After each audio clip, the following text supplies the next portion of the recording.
The first thing to say is that where we can demonstrate cost savings, we ought to try really hard to do so and to recognise that the demand on health and social care budgets is the number one pressing issue that people are facing.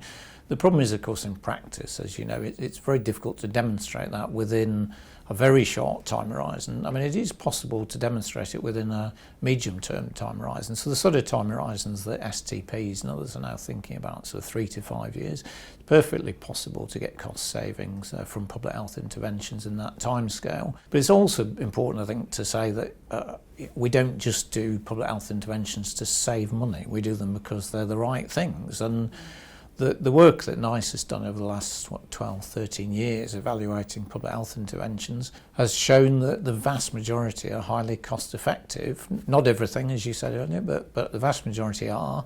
And indeed some within that are cost saving. But we've got to be realistic about when things are likely to become cost saving. And of course the real challenge, that the thing that people really want to see, is cash release within a year. And I've come across very few examples where that's feasible in the NHS and local government. Yes, and I guess the underlying issue is that many public health programmes and prevention programmes are about helping to stop costs from escalating, rather than necessarily actually releasing cash to do other things.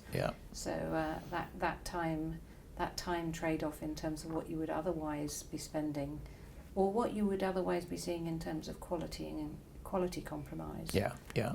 Those are the sorts of trade-offs, I guess, aren't they? Yeah, they are, and it's there's this big debate, as we know, about deferred costs. And so if you take, for example, our colorectal cancer tool was one of the first return on investment tools we produced. That was very much looking at a sort of financial return on investment approach that showed that if you invested in endoscopy services now, then you would start to see some payoff in terms of break even, largely around about year 4, I think the model said. But we only looked at a 10-year horizon, which is quite a long horizon. And we know it's the right thing to do because it's cost effective. We know that it potentially will break even. We know that survival over time will get better if we get it right. And we know that we'll avoid a whole lot of costs in terms of chemotherapy, radiotherapy and surgery. What we don't know, of course, is beyond 10 years what would have happened to that cohort of people. And this is the big debate that we've talked about before in terms of compressed and expanded morbidity and so on. What's going to happen? And that's when it becomes a bit more crystal ball gazing. Yes, and the nirvana is long, healthy, productive lives, isn't it? So that, during your working life, you're able to contribute to GDP, and then as you age and are healthy, and maybe start providing more building human and social capital. Yeah, absolutely. That's the prize. I think we'd all like that for ourselves and our family.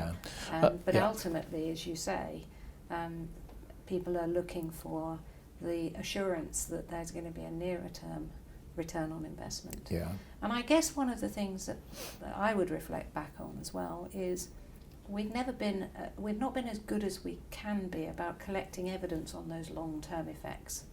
Some other arenas, very long-term studies have been done to show the long-term impact of lifestyle change and so forth. We've never been very good at putting some robust evidence in place to track those programs through. And maybe if we look back on things like the smoking cessation programs that happened in the 90s, and the ban of tobacco advertising that we led the world on, maybe looking at some of the long-term impacts of that can start to demonstrate the economic case in the longer term.